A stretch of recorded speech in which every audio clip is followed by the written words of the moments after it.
Swayam Prabha. Digital India. Educated India.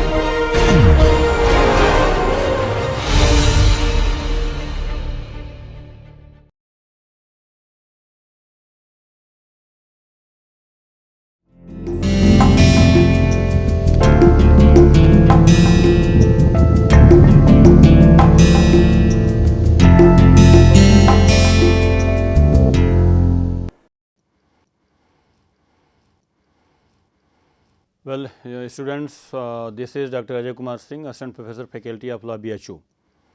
So, this is my 9th lecture and I am going to discuss violence against children, a threat for human right. So, in this lecture I would like to highlight rights of child, what are those human rights which a child can also get, and what are those human rights which children are also entitled to get. And then after I will try to explain constitutional provisions and statutory provisions which may be helpful in prevention of violence against children. So, as you might be aware about that, the definition of child is not very clear. There is no uniformity regarding the age of child. How you can understand this? You all might be aware about that Article 24 of the Indian Constitution says that no child below age of 14 years shall be employed in any hazardous employment, meaning thereby that according to Article 24 of the Indian Constitution, child is a person who is below 14 years. No child below age of 14 years shall be employed in any hazardous industry. So, you see employers are government employers as well as private employers are prohibited from what? Prohibited not to engage a child who is 14 years, otherwise it would be violation of the rights of a child and it would be considered as child labor, and you all might be aware that child labor is prohibited. No one can employ any child as a servant or as any. So, problem is with a person who is above 14, suppose if a child who is 15 years old, though a child who is 14 plus 15 or 16, he can be or she can be appointed in any employment or he can be. So, that act will not come within ambit of Article 24. This is one aspect of meaning definition of a child. On the other hand, you all might be aware about that nothing is an offence which is committed by a child who is below 7 years, but no exemption has been given to a child who is above 7 years and below 12 years. You see the irony of law that a child who is above 7 years and below 12 years may commit crime.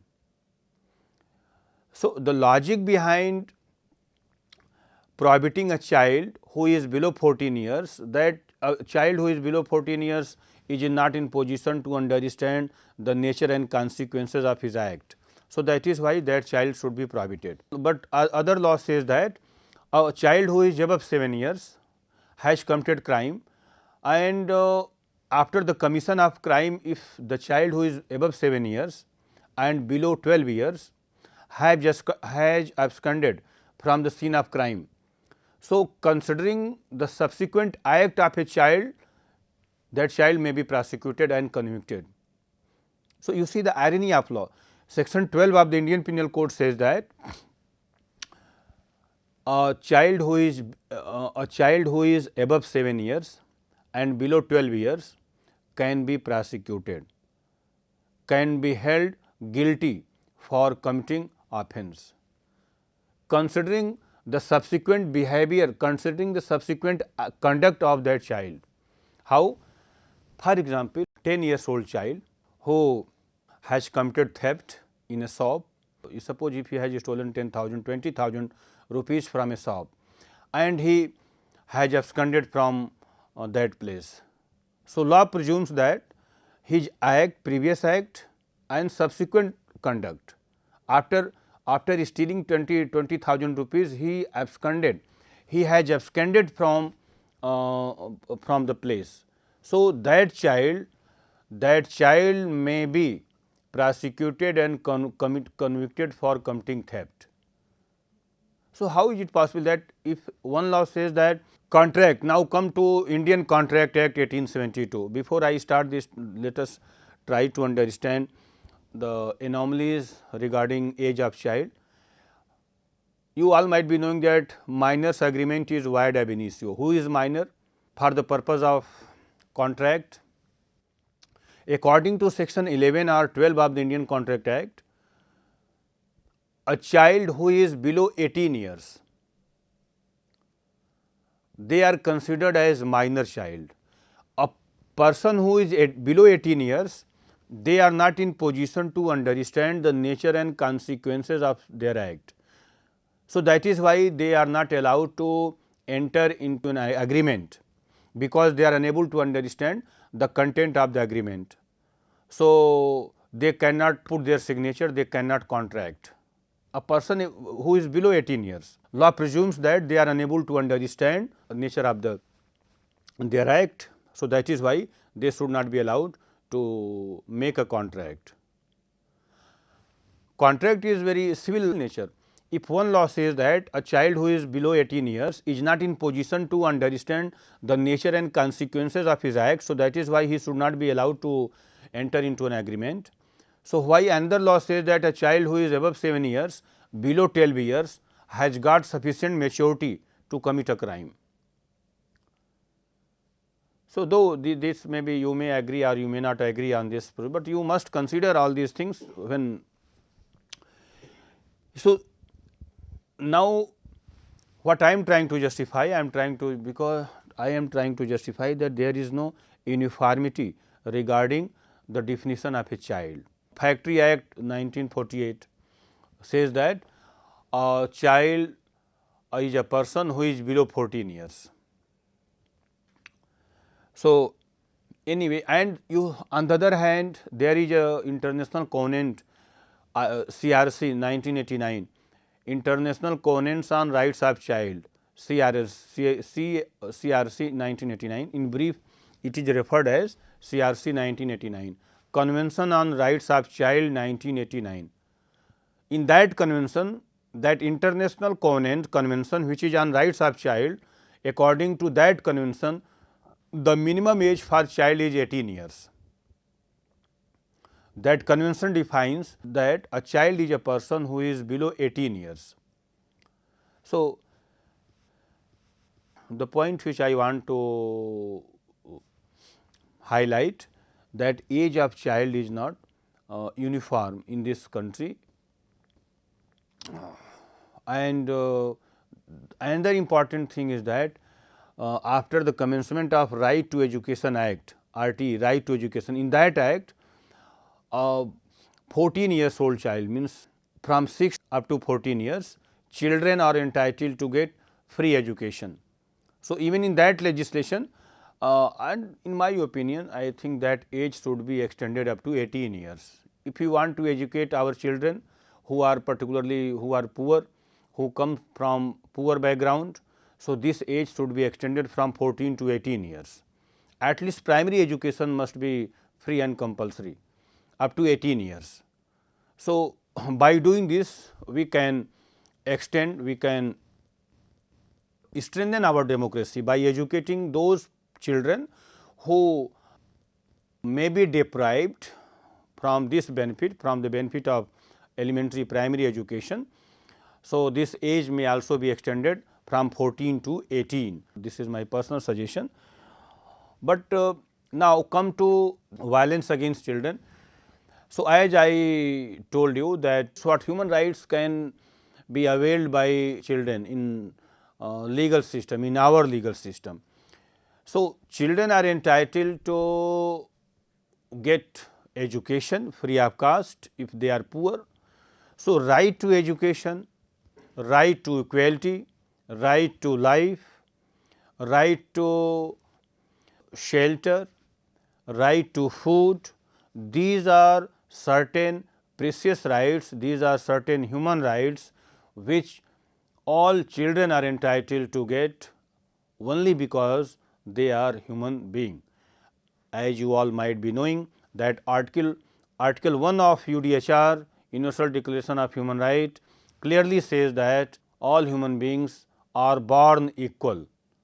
They are equal by birth. So, that is why children are also entitled to get that right. Children are equal by birth irrespective of caste, creed and religion. Children on this globe, they are equal in eye of law. So, right to equality, that is important fundamental right, and we have adopted that human right as a fundamental right under Article 14 of the Indian Constitution. Right to life, every child has right to live with dignity. Article 21 talks about right to life. We have also recognized that human right to life in our legal system under Article 21 of the Indian Constitution, right to life as a fundamental right. Third important right to education, right to food, right to shelter, and more importantly protection against torture, protection against inhuman treatment. They are also, children are also entitled to get all these basic rights, all these human rights. So, these are certain human rights, these are certain fundamental rights which children can also avail. Now, come to violence. Violence against children appears into different colors, into different form: child marriage, child abuse, child labor, forced prostitution. I have, you just look at your screen, I have just custodial violence. These, you see, these are few areas where violence is committed against children, and in order to prevent these violence, we have also, Parliament has also enacted some important legislation, so that violence against children can be prohibited, can be prevented. So, I will try to discuss, you see, child labor one by one.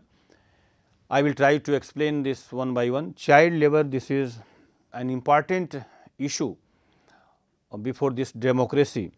Though Article 24 of the Indian Constitution, which prohibits child labor, and prohibition of child labor is specifically provided in that article.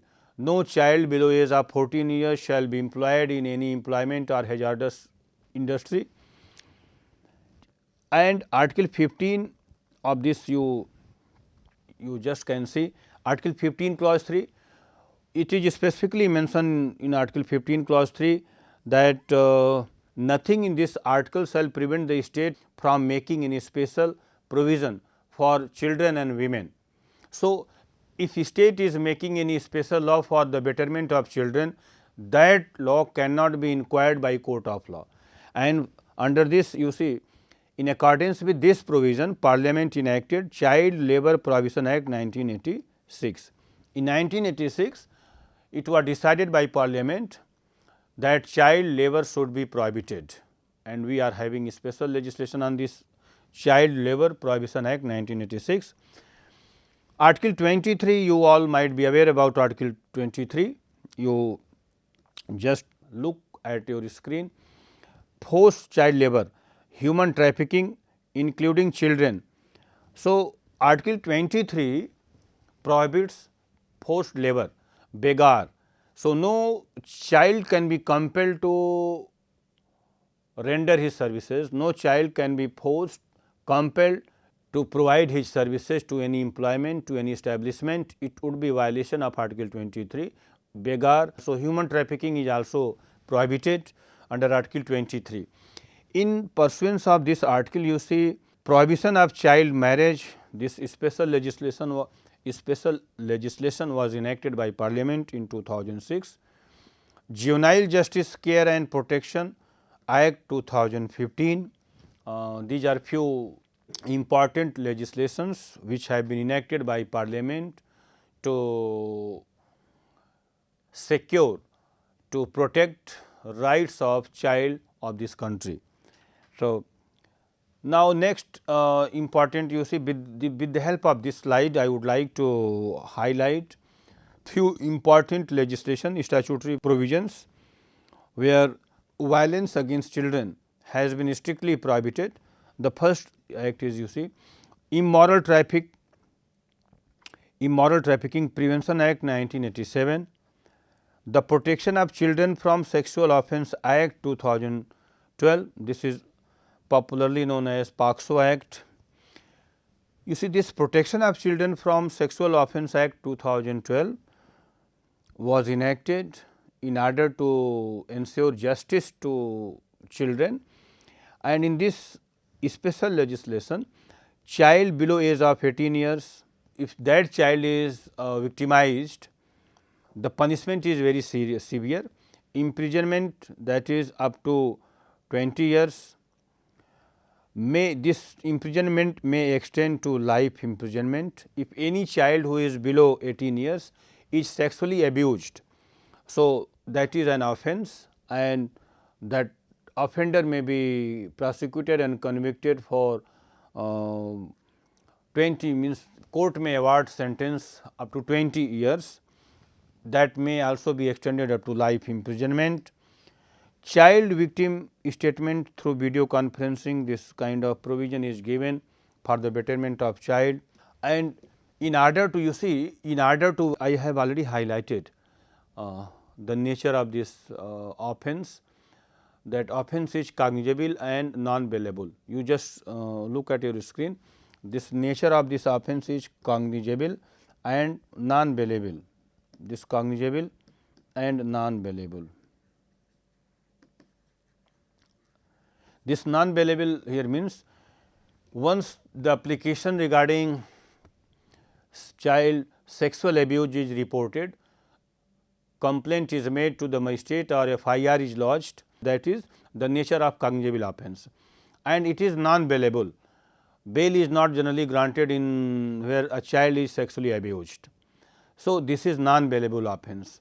The accused cannot claim his release from the court as a matter of right. His release means that is up to the discretion of the court. Court may grant bail or may not grant bail, because so in order to make this law more effective, this legislation has, this law has put this offence in that category. The offence would be cognizable and non-bailable. So, with this I would like to move on another slide. The other important legislations are Juvenile Justice Care and Protection Act 2005. As you, in this slide I have highlighted that who is juvenile, and you see juvenile, the age of juvenile is fixed 18 years, child in conflict with law, child in need of care and protection, observation homes, shelter homes. So, this special legislation has some salient features, significant provisions for the betterment of juvenile. So, you all might be knowing that the first effort for doing justice to the juvenile was made in 1986. The first effort was made by Parliament in 1986, and in 1986 Juvenile Justice Act was enacted by the Parliament.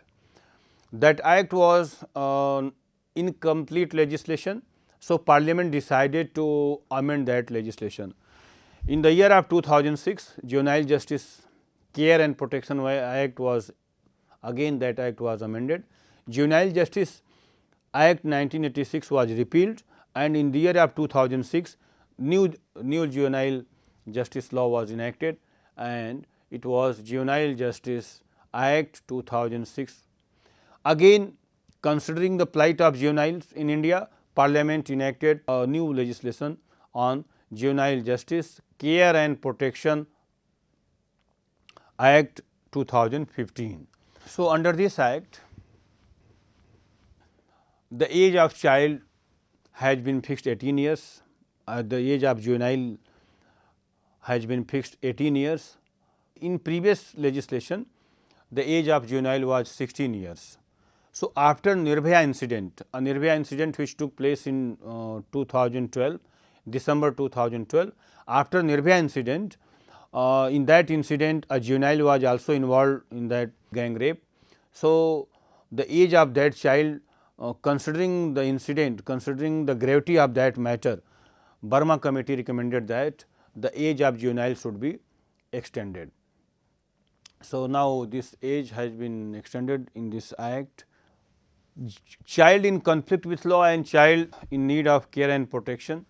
This act has specifically categorized into two categories: a juvenile who himself has committed crime, that is that juvenile who is in conflict with law, needs special care, and you all might be aware that juvenile who is below 18 years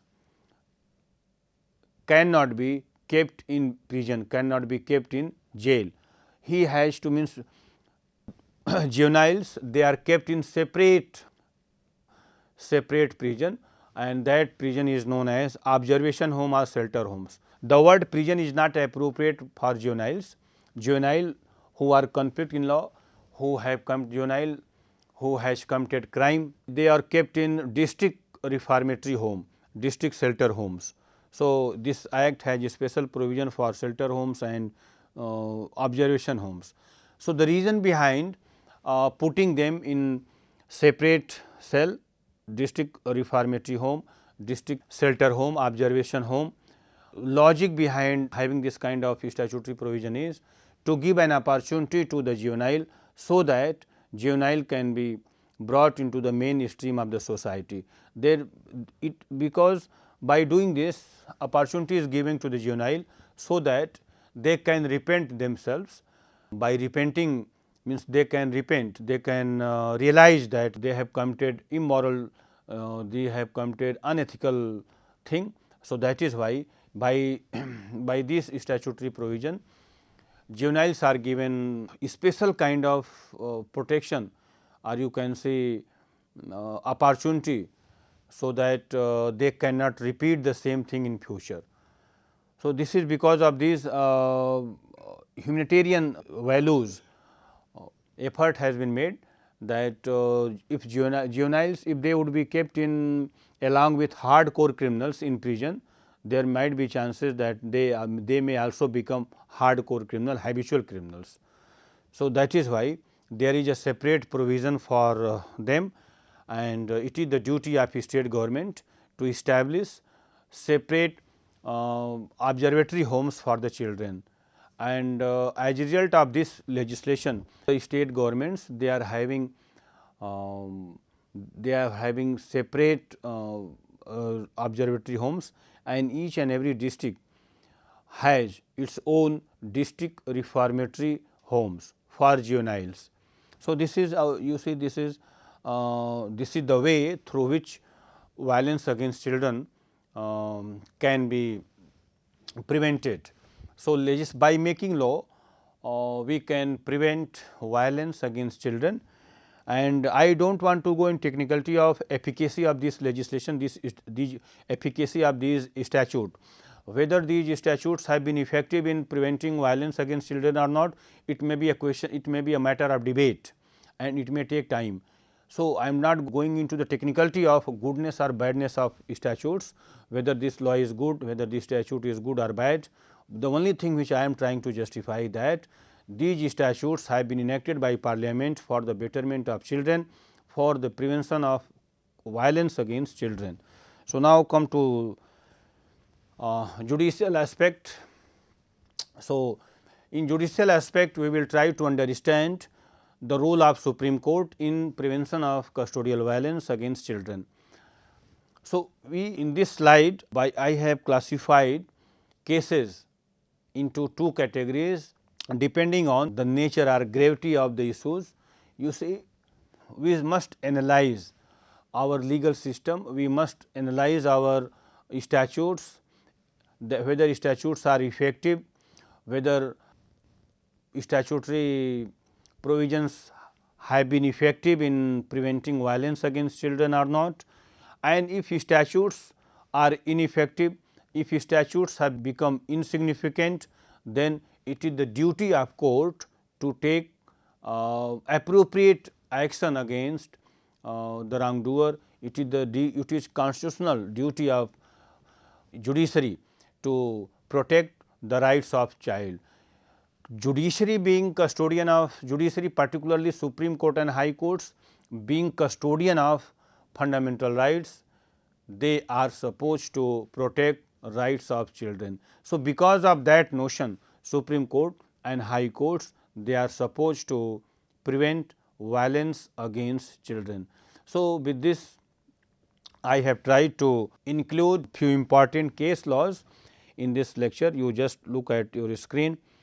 I have mentioned this role of Supreme Court in prevention of violence against children.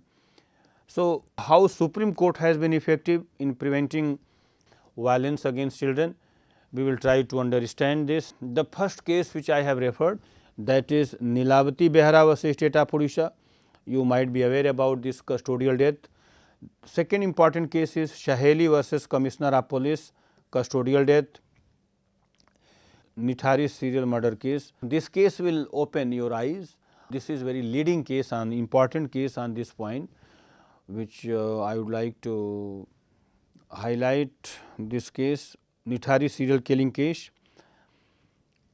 Now, I do not think that Nilavati Behera case should be, I have already highlighted this case when custodial death or police atrocity, when I was talking about police atrocities, in that head I also highlighted how police officers had committed violence against that deceased.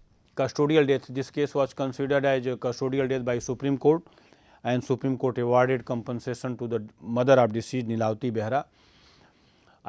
So, you all might be aware about this Nilavati Behera case, that in Nilavati Behera case Supreme Court directed the government, state government, to give 1,50,000 rupees as a compensation to the mother of deceased, to the appellant who has come before the Supreme Court. Another important case, Saheli versus Commissioner of Police. In this case, what happened? A 9-year-old child was beaten by police in police lockup, and as a result of that he died in police lockup. So, that case was also considered as custodial death, and Supreme Court awarded compensation in this case, compensation to the mother of deceased. And Supreme Court also gave direction to the government to take action against those police officers who were involved in the case. Now, let us take another important case, that is Nithari serial murder case. This case is reported as, you say, Surinder Kohli and others versus state. You just look at your screen, Surinder Kohli versus state of UP, and this case is popularly known as Nithari serial murder case. In this case, what happened? I would like to explain the facts of this case. Surinder Kohli, he was prosecuted under section 302 of the Indian Penal Code, section 364, 376 IPC. The allegations against Surinder Kohli was he had killed few children, murder of children by Surinder Kohli, span of crime 8 February 2005 to 25th October 2006. 164 he confessed his guilt and killing 6 children, one 20 years old girl named Payal. DNA test was also conducted. Polygraphy, I just want to mention 2 important tests in this polygraphy test, polygraphy and narcoanalysis test. Narcoanalysis. These are 2 scientific techniques which are being used by investigating officer to expose the cause of crime, polygraphy test and narcoanalysis test. So, I just want to highlight the facts of this case, what happened in this. You see, Surinder Kohli along with Maninder Singh Pandher, both were prosecuted for killing 15 children. Means Nithari police recovered skeleton of 15 children from drain, from drain nearby of that house of Maninder Singh Pandher. Surendra, in this case, Surendra Kohli was a domestic servant, and allegation against him was that Surendra Kohli, he was a psycho killer, and during this period from 2005, I have referred that period from 8 February 2005 to 25th October 2006. He had killed 15 children. Dead body of 15 skeleton was recovered. When investigating team showed the photographs of 15 children, so he recognized Surendra Kohli. He gave his statement to the police officer that he committed this crime. And the irony of law, you will surprised to know that when the same statement the incident took place in Nithari village. Nithari is a village in Noida. So, when matter was being interrogated by police officers, he confessed his guilt, that he had committed that crime in this manner and in this way. So, all these things means all the statement which he made, Surendra Kohli made to the police officer in police custody, that statement was recorded, though that statement had no, but on the basis of his statement, few skeletons were recovered. That is one important piece of evidence. The most important statement which he had given to judicial magistrate, section 164 CRPC. So, under section 164 CRPC, where statement is recorded by judicial magistrate, that statement has more value, and that statement plays important role in establishing the fact before the court of law. So, Surendra Kohli, he himself had confessed his guilt under section 164 CRPC. Judicial magistrate under section 164 CRPC, while recording confession of the accused, had warned him that he was not bound, Surendra Kohli was not bound to give his statement, because that statement would be considered as a piece of evidence. After giving information to the accused, after following the procedure prescribed by the statute, judicial magistrate recorded confession of Surendra Kohli. And you all might be aware that the statement of 164 is very important. Whatever statement is given by an accused to the judicial magistrate, that statement is considered as substantive piece of evidence. That evidence is considered as important piece of evidence, and Surendra Kohli also admitted his guilt before the judicial magistrate. On the basis of postmortem report, on the basis of DNA report, on the basis of statement given under section 164 of CRPC, trial court did not hesitate to convict Surendra Kohli and Maninder Singh Pandher for committing murder and rape of that girl. So, they were convicted. You see, but irony of law is, the irony of law is that it was the year of kidney racket. During this period, the kidney racket was very active across the country, and FIR was also lodged against a doctor in this case. But when matter was interrogated, police dropped his name, police did not include his name in that charge sheet, and police investigating officers, he thought that doctor was not involved in this incident. The house of that doctor was very close to this Maninder Singh Pandher, and there was a doubt that doctor was also involved in this incident. But initially his name was in FIR, but at the time of charge sheet, police officer, they did not include his name was dropped from the charge sheet. So, this dropping the name of doctor from this charge sheet gave suspicion to the authenticity of the charge sheet, though this matter was not raised before the High Court. The master of this Surendra Kohli, Maninder Singh Pandher, he was also acquitted. by the court.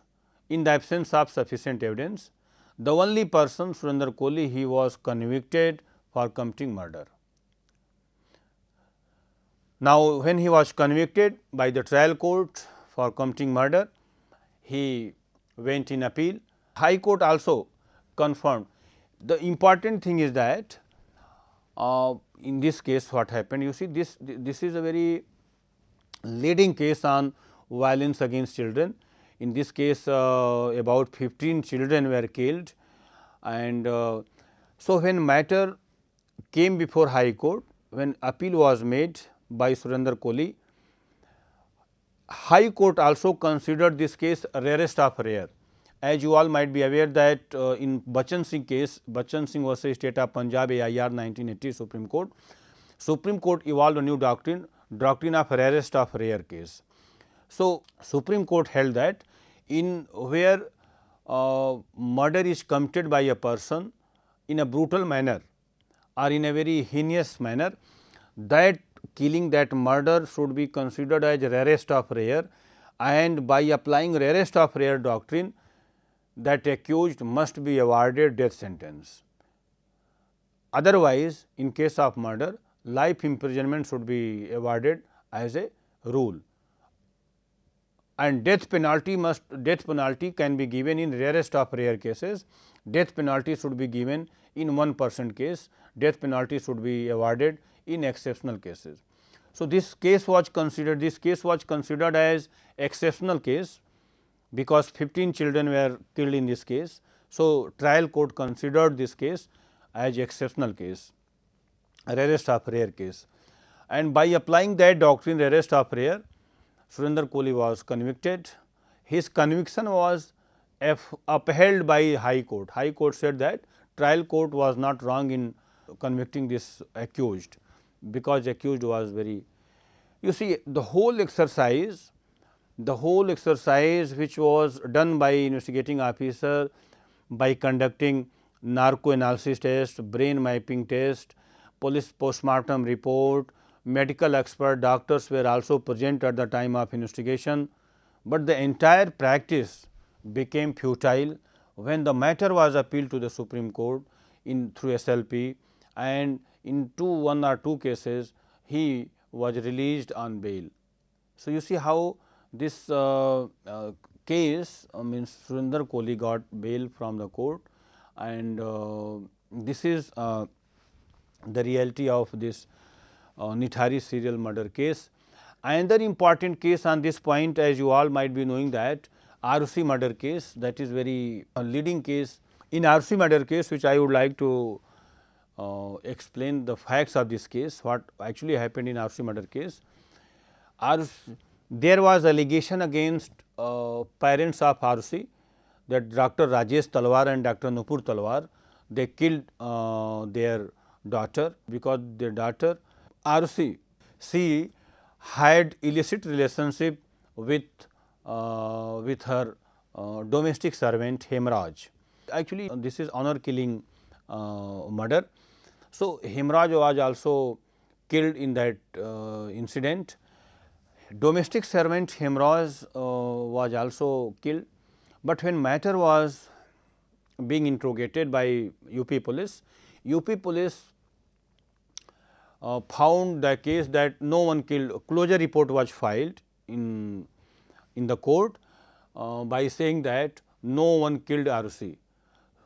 Police investigating officers, they filed closure report in the court that matter should be closed because we are unable to find out the main culprit, because there is no direct evidence, there is no eyewitness who can give his testimony to us that he has seen or she has seen that incident. So, there was no direct witness. So, that is why this matter should be, we are requesting to this honorable court that matter should be closed, and closure report was filed. You see, when matter was referred to CBI, when CBI started investigation in the same case, charge sheet was filed, and Dr. Rajesh Talwar and Nupur Talwar both were arrested by the CBI. CBI filed a charge sheet against both doctors, Dr. Rajesh Talwar, Nupur Talwar. Trial was conducted and trial court found them guilty and both were convicted for killing of their daughter under section 302 of the Indian Penal Code. They were convicted for committing murder of their daughter under section 302 of the Indian Penal Code. So, you see the irony of law is when they were convicted, trial court found them guilty. After some time, they went in appeal in high court. When appeal was filed, you all might be knowing that when accused are convicted by the trial court, against conviction they have right to make an appeal.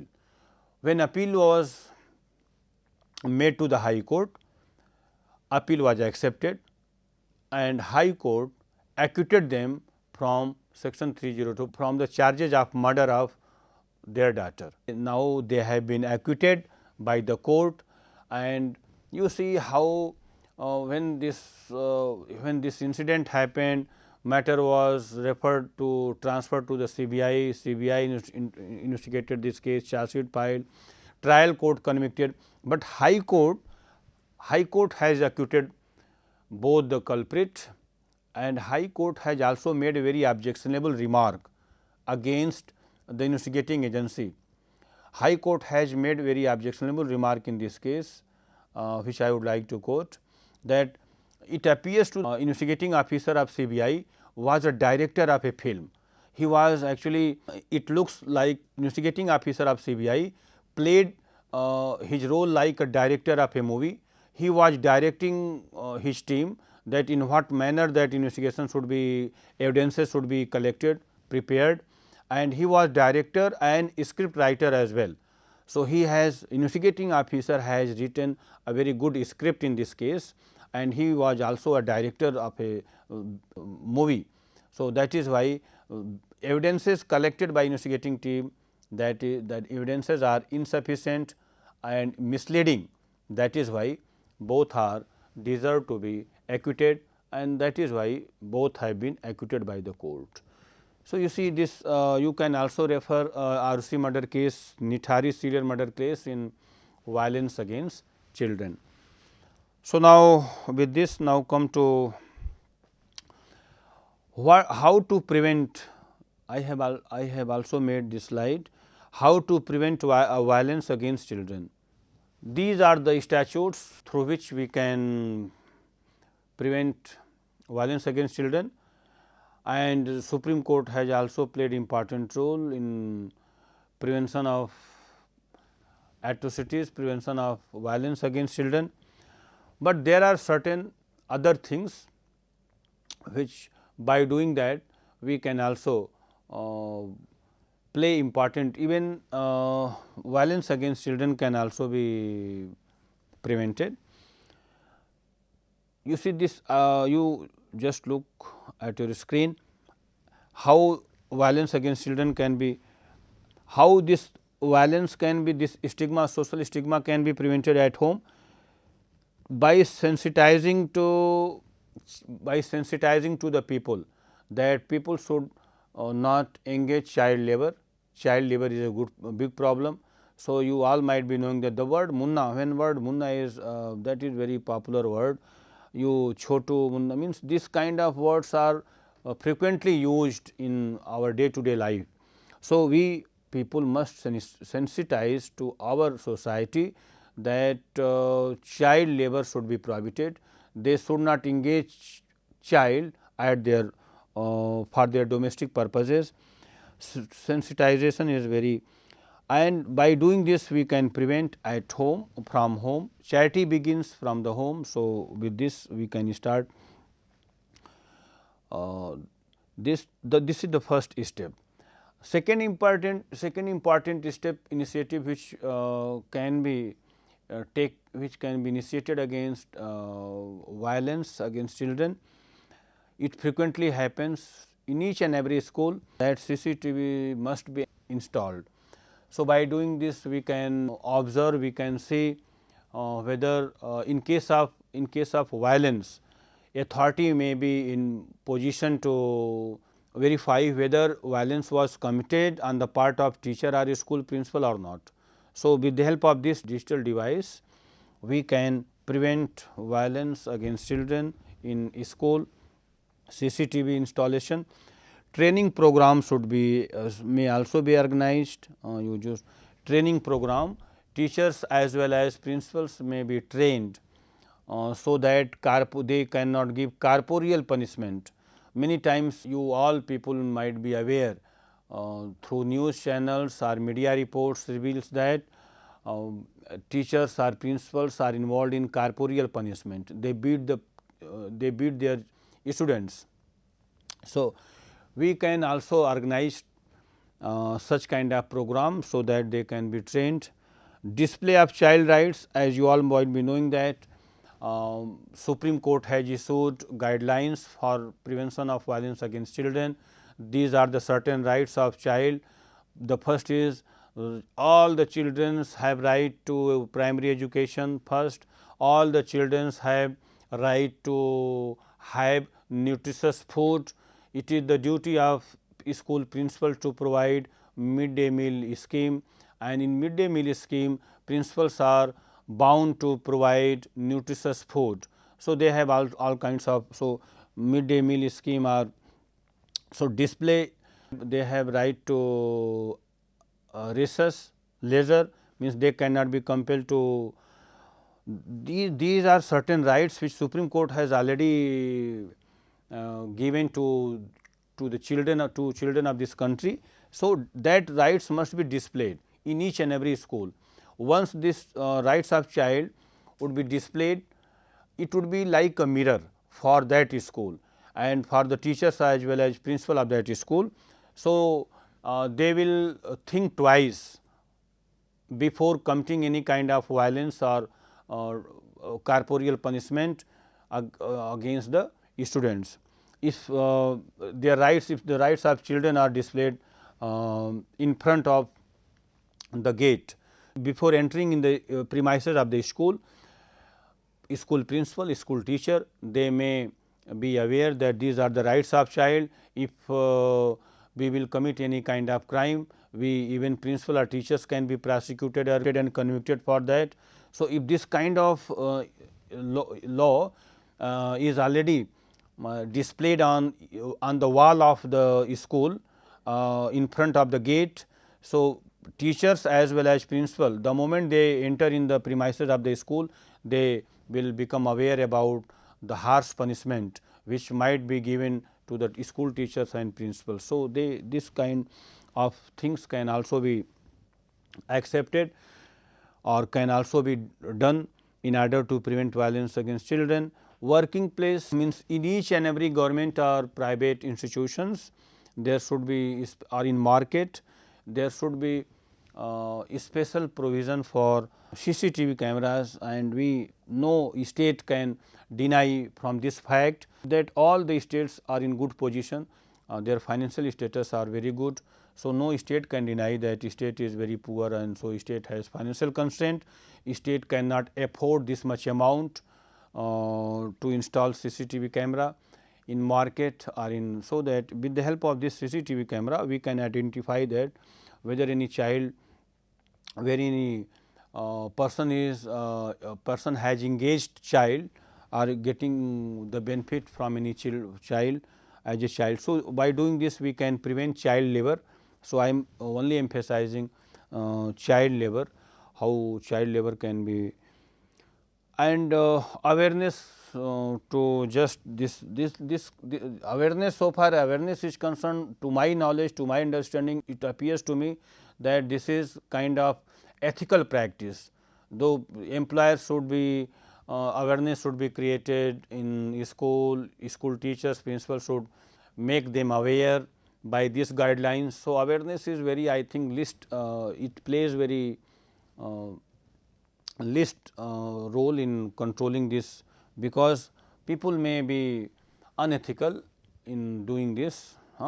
But role of NGO may also be, you just look on your screen, that role of NGO may also be enhanced. So, non-governmental organization may also. So, now With the help of this slide, you just look at this. This is my last slide. For I have prepared this for protection of rights of child. So, you see how people inspired or people having interest in society or people having interest in cause of welfare of children, they have also raised their voice in the Supreme Court, and they have highlighted the plight of children, poor children, and Supreme Court has issued guidelines. I would like to refer 3 important case laws. The first case is MC Mehta versus Union of India, AIR 1991. The name, when MC Mehta is referred, you all students might be knowing that MC Mehta is popularly known for his noble cause. MC Mehta case, child labor abolition case, credit goes to MC Mehta that he fought battle against child labor, and child labor abolition case. In this case, what Supreme Court issued various guidelines for rehabilitation of children, child rehabilitation fund. So, Supreme Court said that every employer should create child labor rehabilitation fund. It is employer's liability to provide employment one adult member from the family of child labor. So, Supreme Court said that it is the duty of state government to identify that which establishment wherever the cases of child labor is reported, found, it is the duty of state government to identify those employers, and the list should be provided to the court, so that child rehabilitation fund may be created. And with the help of child rehabilitation fund, with the help of that amount, education to those children, those who were engaged in as a child labor, must be provided education free of cost. So, it is the employer's duty. First, second is that it is employer's duty to give employment to one adult member of to that child to whom they had appointed earlier. So, this is another important thing. You just see, look at your screen. Incest sexuality here means where sexual abuse against child is committed by relatives. So, Supreme Court in this, what Abdul Wahid was Ali Sheikh was a state of Maharashtra, where a father was charged for sexual assault against his 8 years old daughter. He was also prosecuted and convicted for. So, incest sexuality means where child is sexually abused by his or by her relatives. So, that act is known as incest sexuality. So, you see, and the last one is Sakshi versus Union of India. Yeah, even in this case, Supreme Court has, in this case, the plight of Indian children was highlighted by this NGO, and Supreme Court has issued guidelines in this case in order to protect the rights of child. So, I think I have covered each and every aspect of rights of child. Firstly, I explained UDHR, rights available to the children in UDHR, Universal Declaration of Human Rights, then rights available in our legal system in Indian Constitution, particularly Article 24, 23 and Article 14, 15, and then after I also highlighted some special legislation which have been enacted by Parliament for the betterment of Indian children legislation, and then I also emphasized the role of Supreme Court in prevention of violence against children. So, with the help of judicial pronouncement, I try to justify my argument. So, with this I want to conclude my lecture. Thank you all.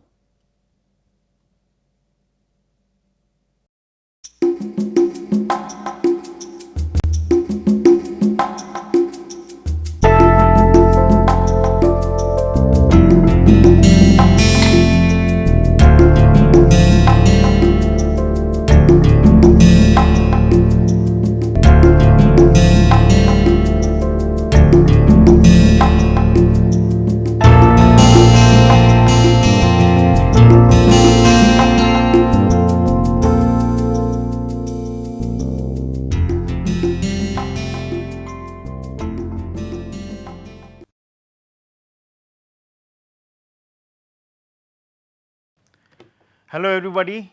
Now the discussion which I would try to make talk to you is about the excitement which I always feel, and I am sure you will also reciprocate as I proceed and when you do the course, is in the area of multivariate statistical problems and multivariate statistical analysis. So, what we mean by multivariate? So, we know that statistics is a subject where you have a lot of data, you try to analyze that using different type of techniques like estimation problem, MCMC techniques, then forecasting and the area of time series analysis, and then try to basically find out the best forecasting tool which you have, such that you are able to gain the maximum amount of information from a set of data.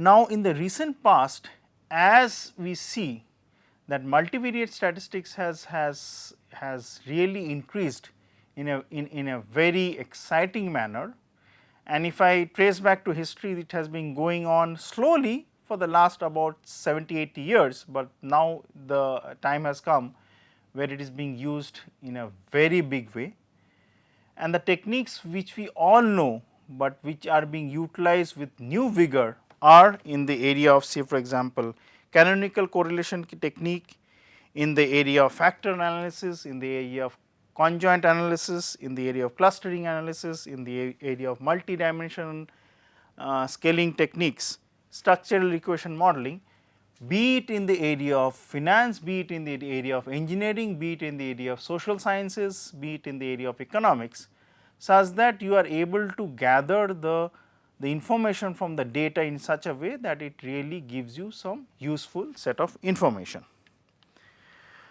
Now, in the recent past, there has been also an explosion of large and complex data sets, but added to that there has also been a commensurate increase in the computing and the statistical techniques. So, obviously, the question comes that if the statistical techniques are there for so called small data, not the big data, not the data which is of terabytes and so on and so forth, where you use different type of computers to store the data, the question obviously comes that are those statistical techniques really relevant when we use them in the big data sense. The question is, they are not always relevant, they may not give you the best results. So, what we are seeing in years to come, and I feel very excited about that, is that how the new tools which we have already learned in statistics, in multivariate statistical analysis, are being redrawn, are being, say for example, remodeled in such a way that they can be utilized along with the techniques of computing in a very nice manner, that we are able to garner the information from big data very successfully and very nicely in such a way that they are able to portray a sense of information which we all long to have from big data, be it in, say for example, medical sciences, be in the area of finance, be it in weather forecasting, be it in transportation, so on and so forth. So, obviously, it means that students, participants who are in a position with some brief mathematical background to take multivariate statistics and statistical tools as a subject in this program are assured of a very exciting future, where they can use these tools to both gain the knowledge as well utilize them in a very best practical sense, such that they are able to do some justice to the information which is given to them and get the best information from the data sets. I wish all the participants in this course the best of luck, and I am sure they will also reciprocate the excitement which I have for this type of courses. Thank you.